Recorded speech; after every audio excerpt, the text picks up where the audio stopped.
যদি তুমি না থাকো মরণে, কি আছে জীবনে আমার।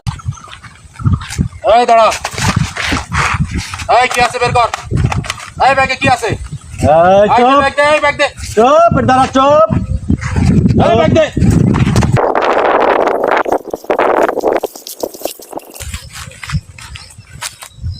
ধর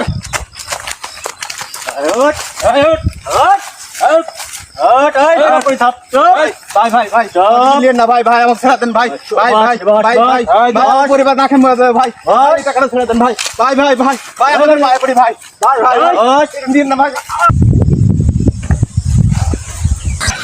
আরে টাকা যাক, মোটামুটি দিনকাল ভালোই যাচ্ছে, টাকা পয়সা যা ধান্দা বান্দা করে যা হোক ইনকাম ভালোই হচ্ছে, মোটামুটি কালেকশন ভালোই হয়েছে। সুখে সংসারে শান্তিতে দিন পাল করবো, কোনো সমস্যা নাই। দিনকাল এখন যা হচ্ছে আমার মোটামুটি ভালোই অগ্রসর, সামনের দিকে আগাচ্ছি, এগুলো নিয়ে টেনশন নাই। টাকা পয়সার আমার কাছে এখন অভাব নাই, ব্যাগে অনেক টাকা আছে, বাড়িতে নিয়ে কিছু ক্যাশ ক্যাপিটাল করবো, আরও কিছু কেনাকাটা করবো। বন্ধু কেমন আছো? এই তো আছি রে বন্ধু, ভালো, দিনকাল ভালো যাচ্ছে না রে। তুই কি অবস্থা? ভালো। কেন, কি হয়েছে তুই? এই ধান্দা মান্দা নাই, কাম কাজ করে কোনো রকম ভাবে দিন চলছে, টাকা পয়সা নাই, খুবই সমস্যার মধ্যে আছি রে। এলা চিন্তা ভাবনা করিস না, আল্লাহ দিলে আবার হবে। হয় ভাই, কি আর কথা, ছেলে ভালো থাকিস। আচ্ছা ঠিক আছে। কি অবস্থা বন্ধু, কেমন আছো? এই তোরে ভালো নাই খুব। কেন, কি হলো? মন মতি খুব খারাপ। কেন? কি জানি ধান্দা মান্দা কিছু হচ্ছে না, আবার দিনকাল চলাও খুব আমার সমস্যা হয়ে গেছে।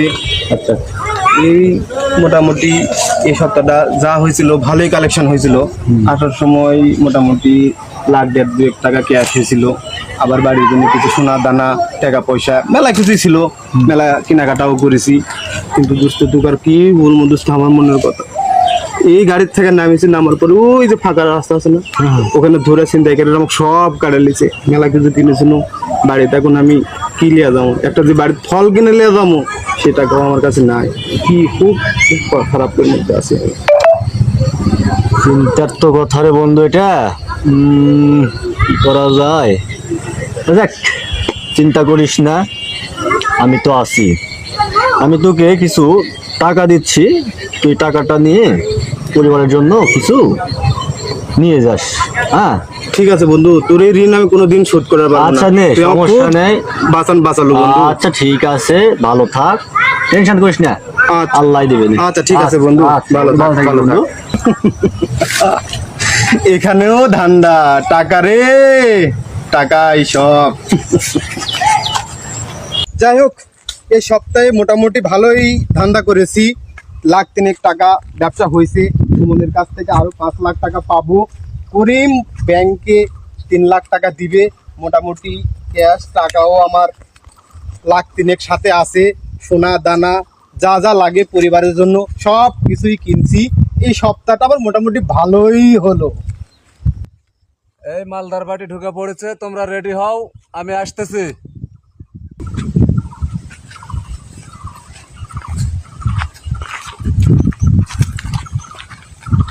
এই দাঁড়া, এই কি আছে বের কর, এই ব্যাগে কি আছে? এই ব্যাগ দে, এই ব্যাগ দে, চুপ দাঁড়া, চুপ। এই ব্যাগ দে। এই দাঁড়া,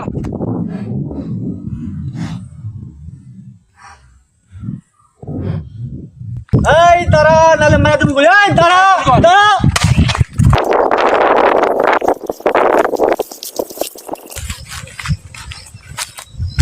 ধর,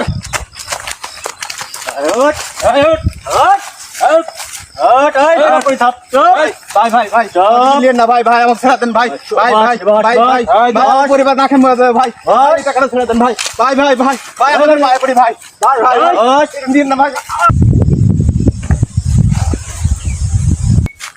মর মর মর মর মর মর, এই সারা অল্পের জন্য বেঁচে গেল রে।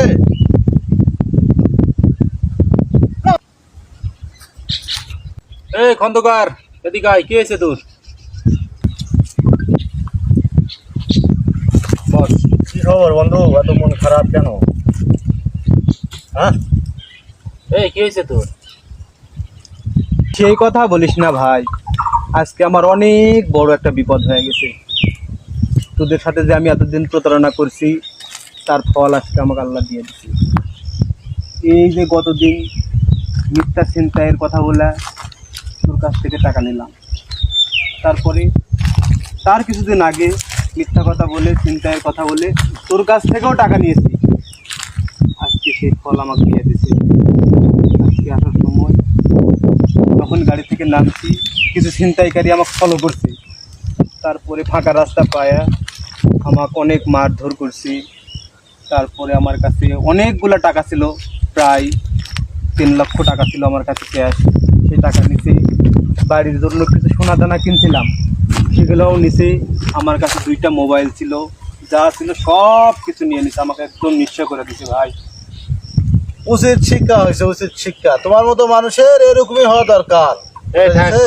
এই সময় বিপদে আছে সব কথা আরে বলা। মানুষের সঙ্গে যা চিটারি করে তার তো এরকমই হবে। আর বলিস না ভাই, আমি সত্যি অনেক লজ্জিত। আমি প্রতারণা করার ফল পেয়ে গেছি।